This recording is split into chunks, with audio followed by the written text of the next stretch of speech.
Hello friends, കുറച്ച് ദിവസങ്ങളൊക്കെ ആയി നമ്മൾ കണ്ടിട്ട്. എനിക്കാണെങ്കിൽ പനിയൊക്കെ പിടിച്ചു കേട്ടോ. പനിയായപ്പോൾ എനിക്കാണെങ്കിൽ കേക്ക് കഴിക്കാൻ കൊതിയായി. അങ്ങനെയാണ് ഞാൻ കേക്ക് കഴിച്ചത്. വീട്ടിലിരുന്ന് കേക്ക് കഴിച്ചിട്ടുണ്ടെന്ന് ഞാനിപ്പോൾ ആശുപത്രിയിലായി. എൻ്റെ കൗണ്ട് നോക്കാനെന്നും പറഞ്ഞാണ് വന്നത്. പക്ഷേ എൻ്റെ ക്ഷീണം കണ്ടിട്ട് ഡോക്ടർ ട്രിപ്പ് ഇട്ടു. തിങ്കളാഴ്ച രാത്രി തുടങ്ങിയ പനിയാണ് എൻ്റെ ഗൈസേ.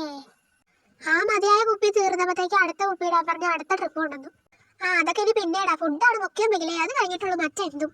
ശരിയാ, അത് അങ്ങനെ പറഞ്ഞ് ഛർദ്ദിച്ചളഞ്ഞു. പിന്നെ ആവിയൊക്കെ വലിച്ച് ഞങ്ങൾ അങ്ങ് നേരെ അഡ്മിറ്റ് ആക്കി. പിന്നെ അഡ്മിറ്റ് ആക്കിയപ്പോൾ ഛർദ്ദിച്ചോണ്ടൊന്നല്ല, രണ്ടാമത്തെ കുപ്പി എന്ന് പറയുന്ന സാധനം തീരണ്ടേ. പിന്നെ അമ്മച്ചി എപ്പോഴും ആശുപത്രി വന്ന പെട്ടി കിടക്കൊക്കെ ആയിട്ട് വരാറുള്ളൂ. അതുകൊണ്ടൊരു ഉപകാരം ഉണ്ടായി. രോഗികൾക്ക് മാത്രമുള്ള ലിഫ്റ്റിൽ കയറി ഞാനും വന്നു ഗൈസ്. കാരണം ഇപ്പൊ ഞാൻ അവരുടെ മുമ്പിൽ രോഗിയാലോ. ഇപ്പൊ ഞങ്ങളെ കൊണ്ടുപോകുന്നത് ഞങ്ങൾക്ക് വളരെ പരിചിതമായ സ്ഥലമാണ്. കാരണം ഞങ്ങൾ കഴിഞ്ഞ വർഷം കിടന്നത് ഇവിടെ തന്നെയാണ്, ഇതേ കട്ടിലും.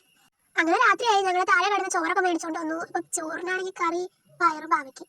അതെനിക്ക് ഇഷ്ടമല്ലായിരുന്നു. ഉള്ളത് കൊണ്ട് ഓണം പോലെ ഞാൻ എന്തായാലും ചോറിനിട്ടുണ്ട് കേട്ടോ. കാരണം നമുക്ക് തിന്നിട്ടിരിക്കാൻ പറ്റില്ല. എന്റെ പൊന്നടാവേ, ഞാനിവിടെ വന്നിട്ട് എന്തോ ഒരു സ്കൂൾ പിള്ളേരെ അതറിയാം സ്കൂളിൽ നിന്ന് വിളിച്ചോണ്ട് വന്നത്. പനിയതേ ഇപ്പൊ എല്ലാവർക്കും. കെറ്റിലെ വെള്ളം ചൂടാക്കാൻ പോവാ പോരണ്ടോന്ന് വെച്ചപ്പോ ഞാൻ ചാടി ഇറങ്ങി വന്നു. കാരണം എത്ര നേരം വെച്ചാൽ കട്ടിലേൽ ചുമ്മിരിക്കുക. കുറെ നേരം അതിൽ കിടന്ന് നടക്കാനും പറ്റില്ല. കാരണം പേരറിയാത്ത പല പനികളും വരാൻ സാധ്യതയുണ്ടേ. അങ്ങനെ ഞാൻ കിടക്കാന്ന് ഓർത്ത് കിടന്നപ്പോഴത്തേക്കും ഒരു ചേച്ചി 3 പിള്ളേരെ കൊണ്ട് വന്നേക്കണം ഈ രാത്രി ട്രിപ്പ് ഇടാനേ.